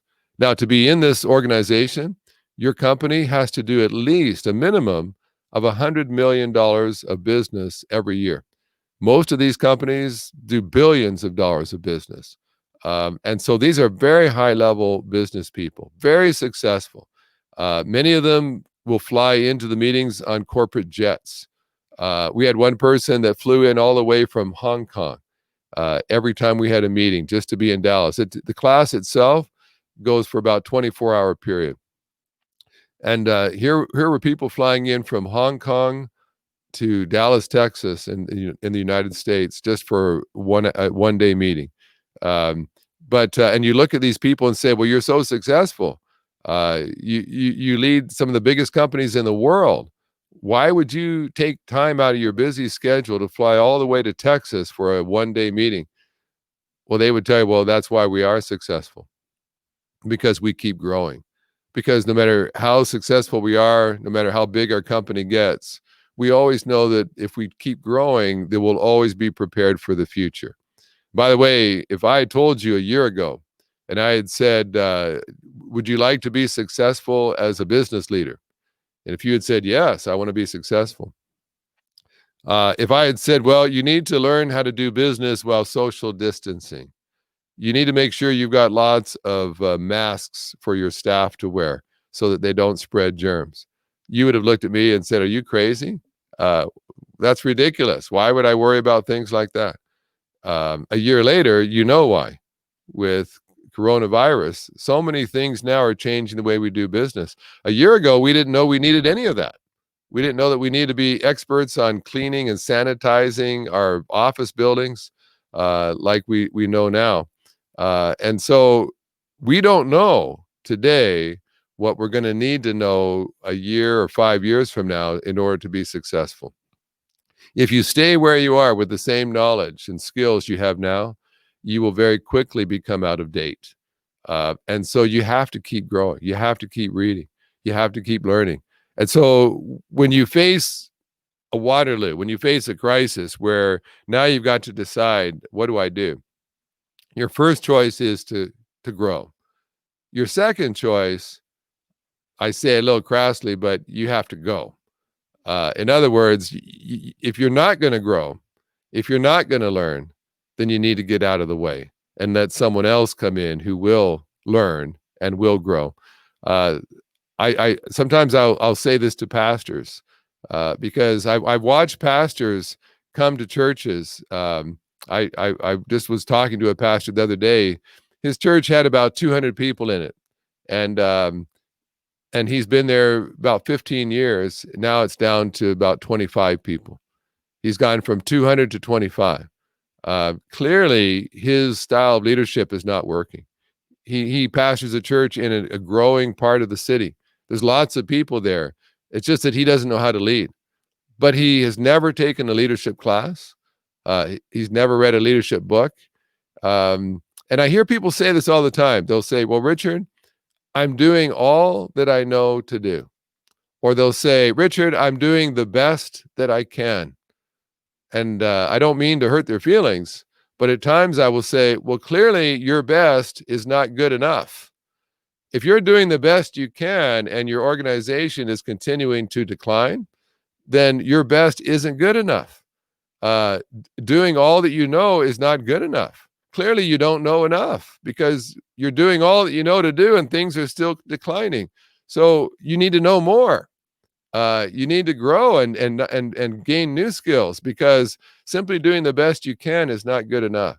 But there's a lot of people, sadly, particularly in the church, who think that as long as they're just doing the best they can, then that's all that God wants of them. And I would say, no. I remember being with my dad one time and someone came to my dad and said all 4 of their children had grown up in church and all 4 children had walked away from the church and from God. None of them even believed in God anymore. And this pastor looked at my dad and said, Henry, I did all that I knew to do. And my dad looked at him and said, that's the problem. He said, God didn't tell you to do all that you knew to do. He told you to do all that God knew you should do. Did you ever check with God? Did you ever ask God what you needed to do differently? Did you ever hold up your parenting before God and say, what am I doing wrong, God? Did you ever ask for advice? I'll tell you, that's one of the things that I've noticed, particularly about parents, is I've known parents whose children were suffering terribly. They were struggling in school. They were struggling with drugs. They were hanging out with all the wrong kinds of friends. But these parents would never ask for advice. They would never look around at the church and see another parent that had great kids and was doing great parenting. And I just never see parents come along to other parents and say, would you please help me? Would you give me advice? Your kids are doing so well. Your kids seem to love God and mine don't. What can you tell me what you're doing? You would think that if someone was struggling, they would look and find someone who is having success and say, would you walk with me? Would you coach me? Would you have lunch with me and just give me some advice and counsel? But so often we're just not willing. We're not willing to humble ourselves and say, I've got to grow. For the sake of my kids, I can't just keep being the same dad that I've been to this point. There's an interesting dynamic I've seen with parents. I've seen parents that when they had a 6-year-old child, they were great parents. They took their 6-year-old on outings, and they had great birthday parties for them, and they did all kinds of fun things. They told them bedtime stories, and they prayed with them before going to bed, and they were great parents. But 10 years later, those same kids were now the child was 16 years old, and now that 16-year-old was rebelling. That 16-year-old didn't want to be around their parent anymore. They didn't want to talk to them and tell them what was going on in their life. And these same parents now will complain and say, "What happened to my wonderful child? When my little boy was 6, he was a beautiful, wonderful child, but now he's 16 and he's a monster. I don't want to. We don't even like to be in the same room as each other anymore, and he won't talk to me." And the parent will say, "What happened to my child?" Well, sometimes if they ask me, I'll say, it's very simple. Your child grew up. He grew. He used to be 6. Now he's 16. The problem is you didn't grow as a parent. You're still parenting your child with 6-year-old skills instead of 16-year-old skills. And I see parents, they still talk to their 16-year-old as if he was only 6. They talk to him like he's a baby. They've not matured in their relationship. They didn't grow as a parent. Because they were good at raising 6-year-olds, they assumed they were good parents. And they didn't realize that it takes a different kind of parenting to parent a 16-year-old. And they didn't grow. They stopped growing. And so they began to struggle. And I see this with leaders all the time. At some point, they just stop growing. And so new problems come along, more complex problems, and they're not ready for it. And so your two choices really as a leader, when you face a moment that requires a breakthrough, you either grow or you need to go. You need to get out of the way. I've said this to leaders. I've had leaders say to me, "I've done everything I know to do, and we're still declining. We're still struggling." And I'll say, well, then if you are not able to grow and become a greater leader for your organization, the greatest thing then that you can do for your organization is to quit, to get out of the way. Let them find another leader who's willing to tackle the problems that it's facing today. There's a couple of one or two things I just would share with you on an example or two with coronavirus. We're facing, as you know, coronavirus. That's been a Waterloo for many people. We've never faced something like this before. Our leadership has never had to deal with something of this scale or magnitude before. And for I hear a lot of leaders, and they'll just say, "We're just holding on. We're just waiting until this is over. We're waiting till we get back to the way things used to be, back to normal again." And of course, what we realize is things will never be the way it used to be. We're not going to get back to that normal. And whenever someone says we're just trying to hold on until we get back to how it used to be, you realize they're not leading. Leaders don't hold on. Leaders look for breakthroughs. Leaders look for possibilities, and they don't look backward. They look forward.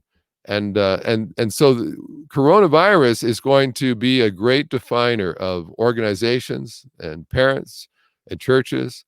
We'll look back 10 years from now on this time, and we'll see the organizations that had breakthroughs, that looked at coronavirus and said, so how will we need to lead in the future?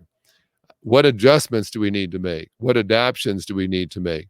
And there'll be others that we won't hear about anymore because they will have not adapted. They'll have not changed. They'll have just tried to go back and done things the way they always did, and they'll realize that doesn't work anymore. One of the big companies around here, based out of Atlanta, is a fast food chain called Chick-fil-A. The owner, actually, the founder, until he passed away a couple of years ago, went to the same church I do. His son goes to the same church I do. I know him well. And And Chick-fil-A is it's owned by Christians. It's a multi-billion-dollar company all over America, and they sell chicken sandwiches and so on. And when coronavirus hit, all of the restaurants were told you can't have people come inside and eat in your restaurant anymore. Now, if you're a restaurant and you can't have people come inside your restaurant and eat, that's a problem. And you would expect that the company would struggle terribly and perhaps even go bankrupt. But they did have drive-through pickup in these stores. You can kind of see to the one side there, the window coming out the side, the umbrella cover, and so they very quickly upgraded their drive-throughs. They not only could you drive through and speak into a microphone, but they had staff people standing out in the parking lot with iPads, and they would go right to the end of the line, and on their iPad they would take your order, and then by the time you got up to the store, your food was already ready. And I would say they may well be. They've done a number of studies, and this Chick-fil-A probably has the fastest drive-through service of any fast food restaurant in America.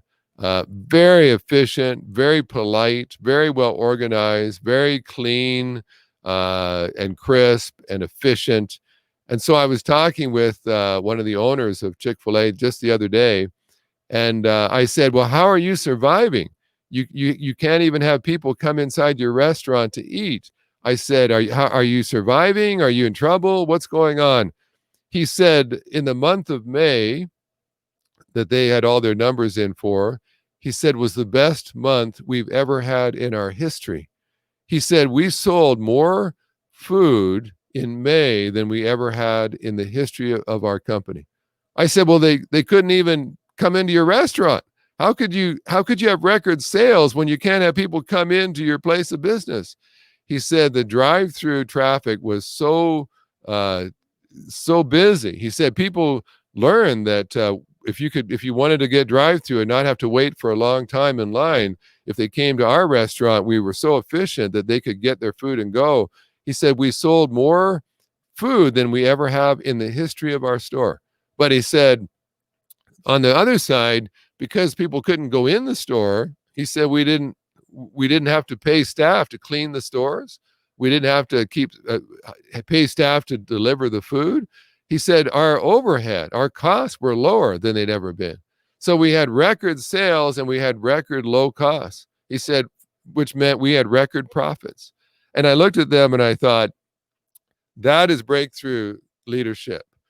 Here they've just faced coronavirus as a restaurant that's destroying thousands and thousands of restaurants, putting them out of business.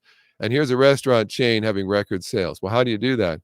You look for the possibilities instead of focusing and fixating on the problems. One last one. There's a picture there that's been put on the screen of my oldest son and his family. That's Mike, my oldest son.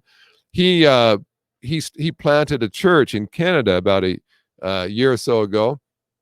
That's his family, and it's a brand new church. They didn't have a building. They were just renting space in a community center, and they were trying to gather a group of people to form a church. And right when he was getting a small group of people gathered together, coronavirus struck, and all of a sudden you couldn't meet anymore in person. Well, when you're a pastor and you haven't been going for a long time and people don't know you that well yet, you don't have a building or some place that they can look and see, oh, there's that church. It's very difficult. And so I said to my son, I said, Mike, how are you navigating this pandemic, this crisis? He said, well, we're praying and we're asking God, help us see the possibilities, not just the problems. And one thing he did, his wife, Sarah, she can make bread. She has a bread making machine. And so she just began making bread all day long. And every time there was some new bread ready, they'd put this hot, warm bread in a gift bag along with some other material from their church. And they would go to the various people who'd visited their church or who had been attending. And he would leave this gift bag with this warm, fresh bread, just the smell just lifting up out of the bag. and he'd ring the doorbell, and he'd stand on the street, the sidewalk in front of the house.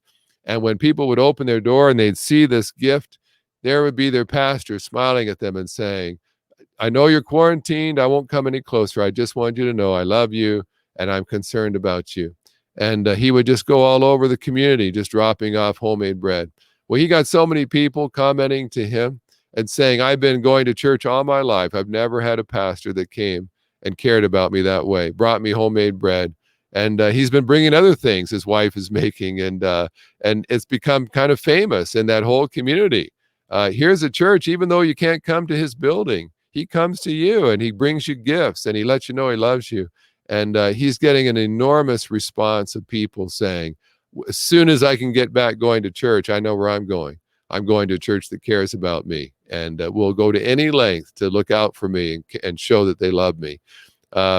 He's going to grow a church even stronger than it was before because he looked for the possibilities. He didn't fixate on the problems. And so I'll stop there and just say, we live in an age where we need breakthroughs. We don't need leaders wringing their hands, complaining about the problems. We don't need leaders just complaining about things aren't like they used to be. Of course they're not. We've moved into the future. The future's never just like it was in the past. But true leaders say, but in this time in which we live, what are the possibilities? What can we do now that perhaps we couldn't do before? I've heard many churches that put their services live stream. One church told me that when they put their Easter service online for the first time, that they had 10 times as many people viewing their services as would normally have come in person. They said, we touched 10 times as many people because we couldn't meet on Sunday. These are people saying we could complain about the problems, but instead we're looking for the possibilities. And those will be the churches, the families, the companies that 10 years from now are still thriving. They'll look back and they'll say, during COVID, we made some changes that have made us a far better company than we ever were before. Not that it destroyed us, not that it made us lose customers, but it made us an even smarter company, an even more efficient company, a more customer-centered, friendly company. And because of that, we've had more success than we've ever had before. I hope that will be your story as well to tell, that you remain positive, hopeful. You kept praying and saying, God, show us what we can do to make a difference. And may your best days lie ahead of you and not behind you. Wow, Dr. Richard Blackaby right there. I have to pause. I have to reflect on many things and the nuggets of wisdom that you shared with us. And I just want to share with you 3 points that I picked up from your talk. I was struck by Waterloo, and then I shared John 13, and then the battle. And so when you were talking about the Waterloo, you did mention everyone has a Waterloo and might as well face it early and learn how to overcome. And so right when you were saying that, God is teaching us humility, which is honestly a difficult virtue for a lot of leaders, Yeah. right? Yeah.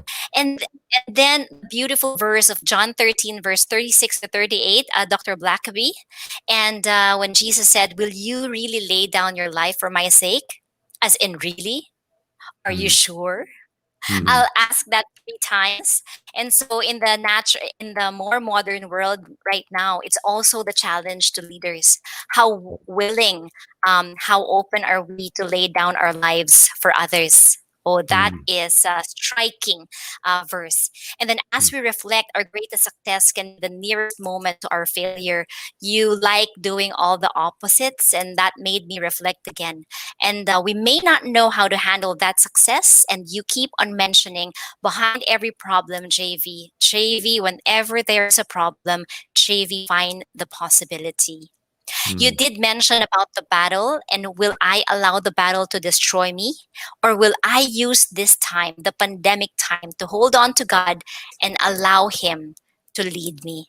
While we have people in the virtual environment, Doc Richard Blackaby, the impact that you have for me is you were telling stories to me. It's a very personal message.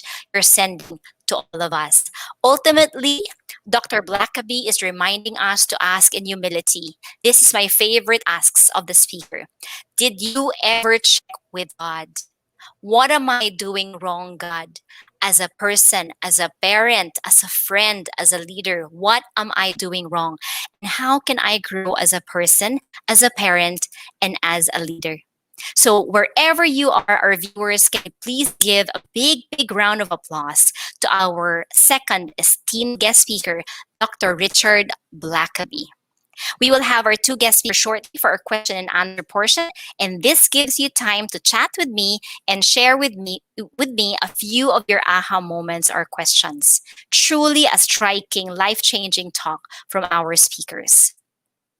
Ladies and gentlemen, your presence means a lot to us. This event aims to raise again funds for Save the Children Philippines. As we know, Project Aral. We request for your generous hearts to share your blessings. You may also visit the link below, right? You can see there. And thank you guys for those who already have donated in advance for helping this project. And again, the reason why we're here, guys, is we're not only here to learn, we're not only here to meet our speakers, but we're also here to ask ourselves, what can I do, God? As we enter our Q&A portion, and I just need to advise our audience that due to our time limitation, we wouldn't be able to go through everyone's questions. Okay, guys? However, our keyboard warriors will get everyone's questions and they will do their best to reach you. I have a few questions with me which we can ask our speakers. So we will be inviting our two gentlemen. Go ahead. Hi, Coach Boris, and hi, Dr. Blackaby. Hello. All right. And so I need to ask both of you. So, Coach Boris, what was striking for you from the talk, all right, of Dr. Blackaby? And likewise, if Dr. Blackaby would have any aha moment from Coach Boris, that would be good. Would you like to start from there? Sure. Go ahead, Yeah, Coach sure. Boris. Well, I really am. It really made me reflect to a lot of things. You actually did a good job recapping it, JB. It captured the essence of what's in my heart. I was asking myself as a parent, as a leader. I was asking myself as a person. I love the story about Chick-fil-A. I like the amazing takeaway that if you trust God and you just do your best, be efficient, be effective, be excellent, then God will do the rest. And that was, and I didn't hear, I never heard that story yet, or I haven't read it myself. So it was really mind blowing. And a lot of people would think that during this crisis, you normally go down because of the limitations that you can do in this and that. But you never really see the possibilities unless you go after them. So that's really is encouraging. And asking the question to myself, what is my problem?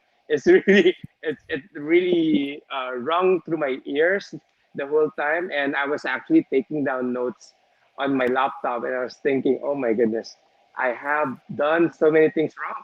And it actually made me think. It actually made me think. Um, do I need to go? Not as a Mm. parent, but I was there. I do. Maybe a succession planning is really important in so many ways, and it's never too early to actually think about that. So I actually reflected on that. If I'm nearing my 50s, what's my game plan? I mean, what's my succession planning strategy altogether? Those things actually, and then those are long-term things to begin with. So thank you, Richard, for all of that. I really appreciate you just Hmm. being a storyteller and just opening up your heart to us. It warms mine, and I'm sure it has touched many hearts just listening and watching today. Oh, thank you. And Yeah. and he's such a natural storyteller. He shared a lot of stories. A lot of stories. My favorite story among many stories that you shared is about your family baking loaves, after that packing it and giving it away. So just want to let you know, my husband Wawi's like beside me, and I was telling him, "Hey, that's what you were doing. That's what you've been doing." He bakes, and he Oh, bakes always two wow. loaves, one for us to consume for the week, and the other one he just thinks of to whom he will give it to. And I said, Wow. yes. We got a validation from that. Good for you. All right. And of course, I'm panning now to Dr. Richard. Any aha moments so far from this conversation of breakthrough leadership? Yeah, Boris had lots of good things to say, lots of good material there, and just the whole, the disruption, the adjustments, the graph there I thought was helpful just to show every time there is a new disruption, there's some responses that you make, and to adjust to that. And of course, I love the Dale Carnegie quote about just don't worry so much about being interesting as being interested. And I've really tried to practice that. Sometimes you can just immediately begin talking and trying to think what profound thing can I say that will just really impress people, instead of saying what's a profound question I could ask that would bring out the very best in this person I'm talking to. And so that's you had a lot of great counsel and advice in there that I think people would be wise to go back and just watch again. And there's lots of good takeaways there to put into practice. A lot of good Okay. takeaways there. Mm. A lot of good Yes. takeaways there. That's why our producers, we have people in the backstage, especially Milton. He would immediately put the nugget of wisdom in our scroll text. All right, because of time at 7:52 Manila time. All right, let me ask one question to Boris, and then another question to our doctor, and then from there, let's roll with the punches of time. All right.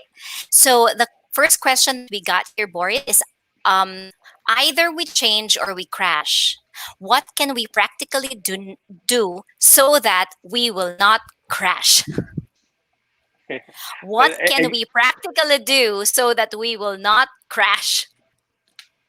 Go ahead, Boris. the context of that advice is in the essence of not doing something. We tend to be protective with what we have. Just having a survival mentality, or just having a survival, just to be on a survival mode or a self-preservation mode, would render you helpless. And sometimes the paralysis of the analysis, so to speak, if you overtake a lot of things rather than doing something and acting on it. So in order not to crash or not to crumble or fall, whether it's a business or it's a personal disposition, you really need to do something. It's either you take action, you speak up, you if it's a relationship that's about to go down, then you need to apologize and you need to reconcile. If it's a business that needs pivoting, then, and again, I'm stressing that you don't have to be limited to one model. Try something else. The beauty of the example of Richard on Chick-fil-A is that they didn't stick to their existing model. They didn't even look at deliveries as because if they look at deliveries, then that would be an expensive option altogether, because they would hire people and all that. They looked at drive-throughs, and I thought that was ingenious. It's looking at possibilities and acting on it. And my tip there is really just to, when you see a possibility, just connecting it with what Richard said, you persevere towards that possibility. You work hard towards it. You relentlessly pursue it. Be steadfast. And then if it doesn't work, you realize it doesn't work at a certain point, right? Like this campaign is not working, or the delivery program that we had is not working. Pull it out, revise it, and try something again. And that's the mentality that we need to have. I persevere and pivot. I mean, just do that during this time. In this time of crisis, we just have to make do with what we have. Sometimes we complain we lack resources, but the truth is we're just not being resourceful. Just try to maximize whatever you have. Be a good steward. God may open up your eyes on things that you haven't seen as a possibility.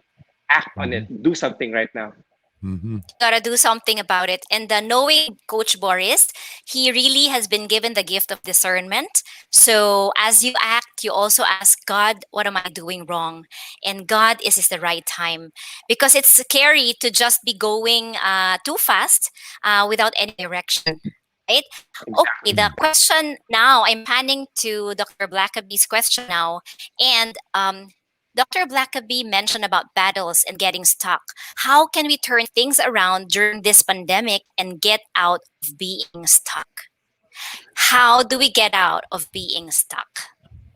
Well, I probably just to reiterate again, what happens in a battle, what happens in a problem is that you just focus on the problems and you focus on the pain and you focus on we've had to let people go, or customers aren't coming into our store now, or revenue is down.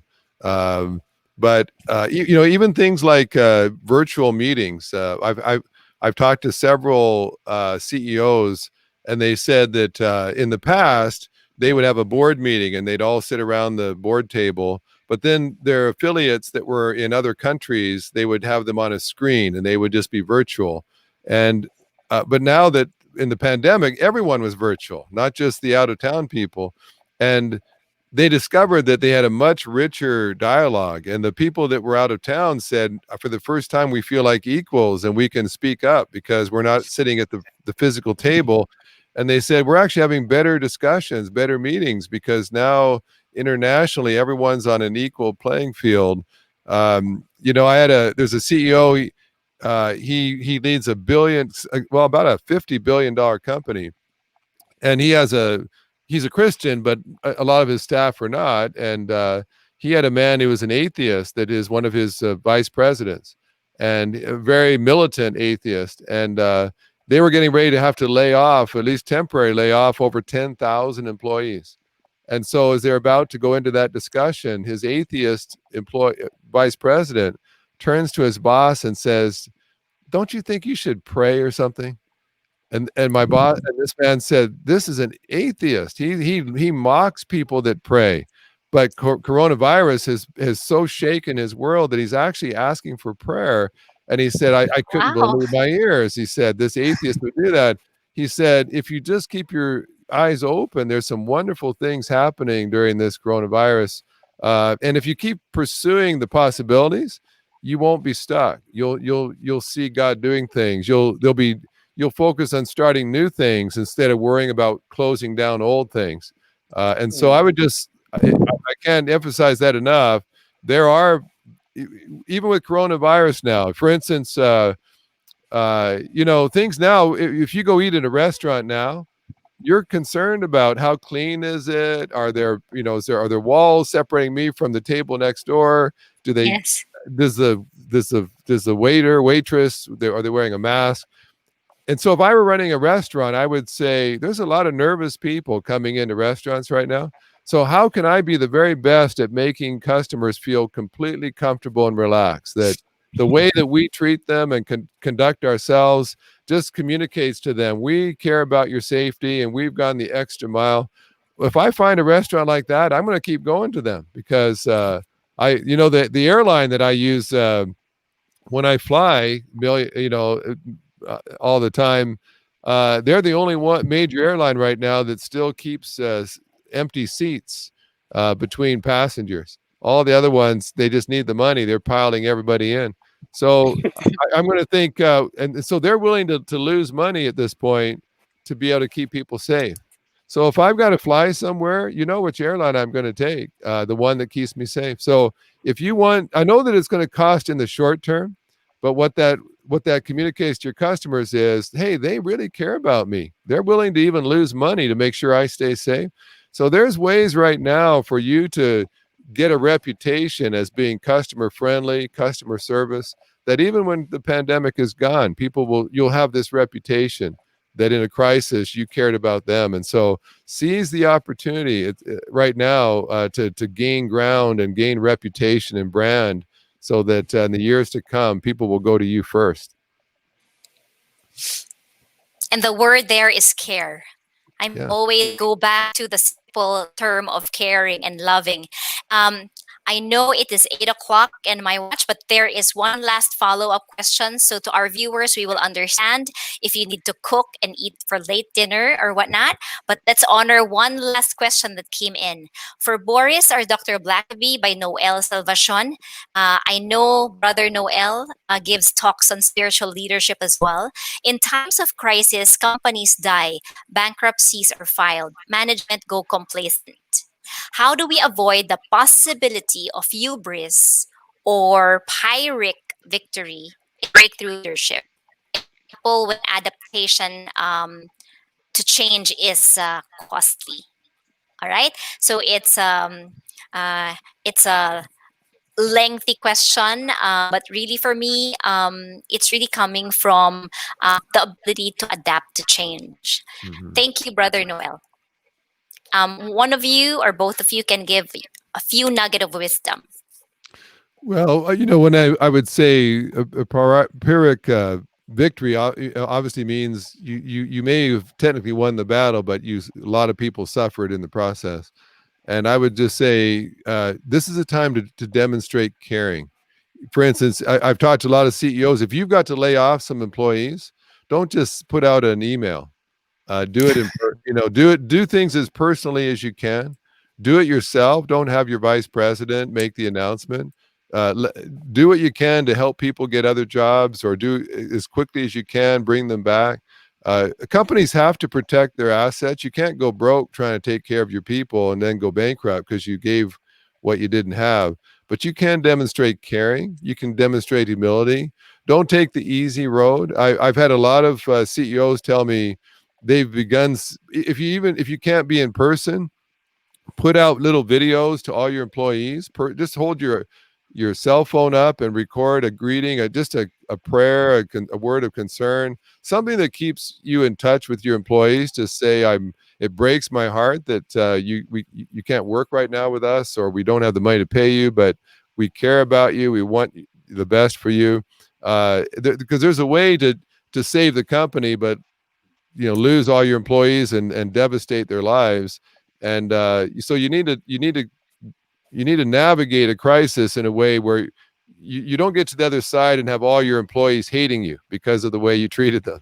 You want them to know it was hard, you had to make tough decisions, but through the whole thing, you cared about them and you cared about your customers and you acted with integrity. And so really, it's a good question to say, you could survive the crisis, but no one wants to work for you anymore, because a crisis reveals what's in the heart of a leader. And if they find that all you care about is your own welfare or your profits or your company, and you don't care about them, then they won't care about you either, and they won't care about loyalty to your company. So here's a chance for you to actually gain loyalty from your employees and your customers by showing that you care.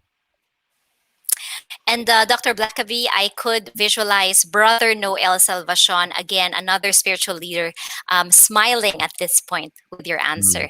Um, Coach Boris, I see Michelle Joaquin, your wonderful wife's comment on this one. May I read? May I read for you? Unless you would like to dovetail answer to Brother Noel's question.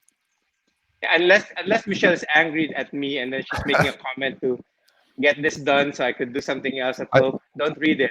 Yeah, I think she just wanted you to bring dinner home when you got home after this. So, Coach Boris, let me read this, all right? Happy wife, happy life. Remember that. Some mental notes from this talk on breakthrough leadership. Key elements: humility, customer centricity, looking for opportunities to serve beyond surviving. All right. So as we move forward, I will go back to you for your final note. Right. And thank you, Dr. Blackaby and Coach Boris, for your time and wisdom wherever you are with us. A big, big round of applause to our esteemed speakers. Before we end, I would like to thank again our sponsors for making this event happen. Our beloved PMAP and our leaders there: People Management Association of the Philippines, Inquirer.net, Open Space, WeLive, Rappler.com, and United Neon Media Group. And lastly, guys, you may continue sending your donations to Save the Children Philippines Project Aral. Salamat po sa mga nag-donate na. You can also email corporateteam.ph@savethechildren.org.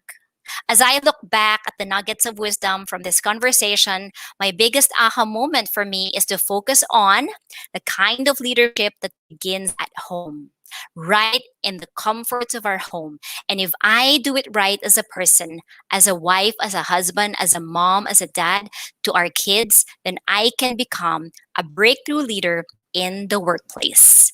As we end our learning conversation today, I would like to bring back our two gentlemen who gave their gift, time, and energy to share their final parting words. Let's start with Coach Boris Joaquin. Go ahead. I want to piggyback to what Richard said in response to Noel's question a while ago, because it's really heartbreaking. It's really true. It's something that I can relate to. One thing that's very important about leadership is the level of transparency that we have among our people. If from the very start, if we're transparent, when we go through a crisis, it's easier to actually tell them what's happening. Because I know it's so easy to say that we have this mindset. You look at possibilities and you do this, but reality bites. I mean, some people may not have the savings. Some people may be uh, swamped with debts when the crisis happened, and that is it's a critical moment for a lot of companies to really crumble, to let their people go. I was in the middle of that. I have some friends in the tourism business who was caught up with that. But if you were transparent from the very beginning, then it's really going to be easier to actually explain to people what's happening and what's going on. And when you surrender to that, and it's a lot of battling with ego, right? And we were emphasizing that, and humility. The opposite of humility is really pride and fear, and the that enormous ego of not being truthful or being honest or being respectful towards others. So there's a lot of scrutiny and self-reflection that needs to be done, a self-assessment on our part. This crisis is teaching us so many things about ourselves. Just like what Dr. Blackaby said, it's exposing our character, our perspectives, our mindsets, and our beliefs. And it takes a lot of faith to be an entrepreneur, to be a business person. I should say that for a lot of my friends is running a business right now, because you really have to put a lot of trust in people, and then ultimately in God, on how he would control and put things together. So we need to see what can we change, what are the things that we could alter. I did mention the word alterations a while ago. What are the things that we can alter in our lives moving forward? Because it's useless to look at the past and the mistakes that we've made. It's good to apologize, to surrender and apologize to all those things, to surrender, to begin with surrender and to end with integrity. If you are in a bad situation where you had to let go of people, and you have to talk to them and all that, but it's when moving forward, we have to alter the things that makes us not so much of a breakthrough leader. I mean, we all suffered from bad leadership, not necessarily bad people, bad leadership, and we have been a bad leader ourselves one way or another. But if we start altering certain things in our lives, that we can move forward. But more than just the alteration, we have to bring ourselves to the altar. So it's not a, I didn't pronounce it wrong. So one word is altar, and the other word is the altar. If we surrender ourselves to the altar, and I mean, that's surrendering yourself to God. We need to put our trust in Him, and I think that's where the alteration begins. He begins to work in our heart, in our minds, and our character and our being, so that we will become better and breakthrough leaders altogether. Maraming salamat. I will remember transparency and openness. And one thing I learned also from your talk is if we can admit our mistakes to our people, then they will respect us more. Go ahead, Dr. Blackaby, your parting words. We will miss you, sir. Please come back. Well, Dave, we'll have to go. We'll have to go. You have to take me on a marathon run sometime. So, and I need you to coach me through that. I need to exit now. I would just say, if you are in a position of leadership, if you lead a company, if you're in management, if you're a parent, coronavirus certainly caught you by surprise, like it caught everybody else by surprise, but it didn't catch God by surprise. God has known from the beginning of history that in 2020 there'd be coronavirus. He's known it was coming all along, and so many things that for instance, the Chick-fil-A example I gave a year ago, they felt impressed that they should go ahead and upgrade all of their pickup windows and their pickup processes and their drive-through processes, and so the year before, everybody noticed how much they were doing. It's almost like they knew the future, that they knew that they would need this.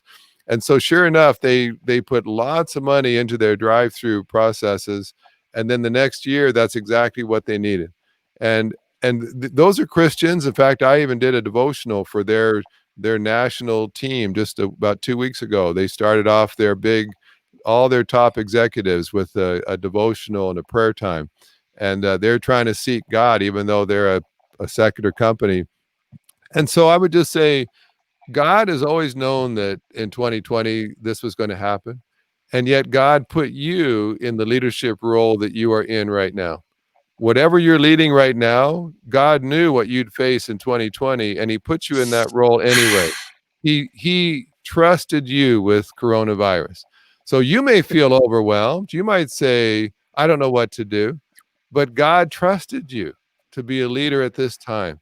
And if God trusted you, that means he will also enable you. He can help and guide you. So it's okay to feel a little overwhelmed, but just understand, if God trusted me with this position at this time, I know I can overcome. I can do well. So wherever you are, God put you there knowing full well what you would face in this year. And so trust him. Trust that he knows what he's doing. God doesn't make mistakes. So if he puts you in a leadership role, that wasn't a mistake. It was a divine assignment. And so rise to the occasion and prove that God was right by leading in a way that brings glory to God. Amen to that. And today is August 20, 2020. It is a providentially designed day to remind us that if we got surprised by the coronavirus, God didn't get surprised, and he knows exactly what he is doing. My dear friends, wherever you are within Metro Manila, in the nearby provinces, or even outside the country, I have a challenge for you. I need you to type a statement. Type a statement that you will tell a loved one inside your home today. Whatever you picked up as a nugget of wisdom, I need you to type that statement now. And as you type, I need you to share that wisdom and that statement of discernment to a loved one. Could be your husband, your wife, and could be your kids. And that is our action step from here and now. Maraming salamat po. Thank you, Dr. Richard Blackaby. Thank you, Coach Boris Joaquin. It is my honor and joy to be with you today. I am JV Wong from People Ignite, and we thank you for being part of the Breakthrough Leadership. May God bless you all. Bye, guys. Thank you, everyone.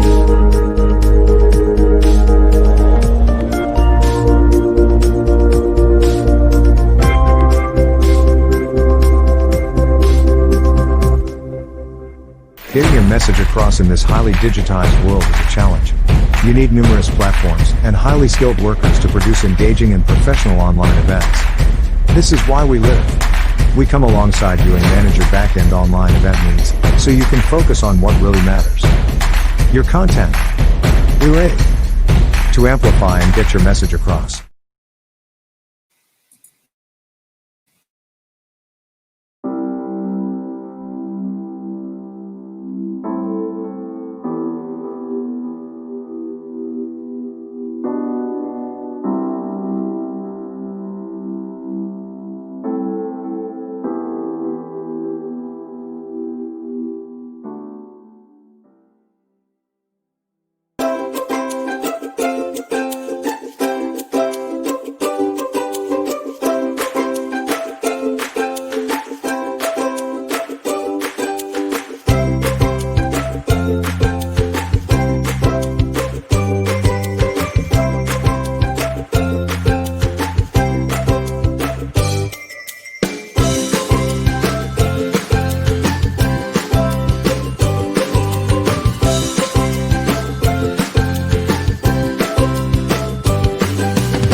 Tignan mo, Nick.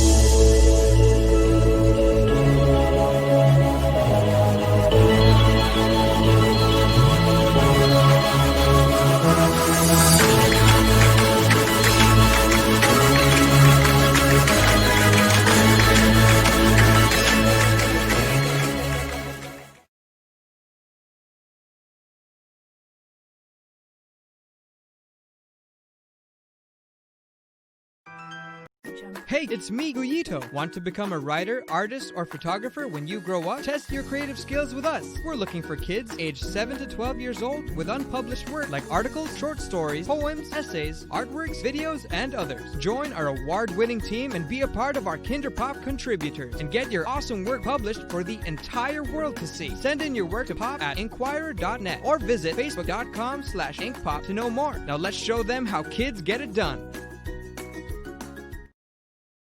Got something you want to share to the world? We got you, fam! We are looking for awesome people like you who want to share content that deserve a spotlight on our site. Whether it's a list of everything you love about catos and doggos, pop culture related artworks, or even your own random photos, memes, and funny videos, we'd be happy to see it and share it to the world. Join our award-winning team and be part of our Ink Pop creator community.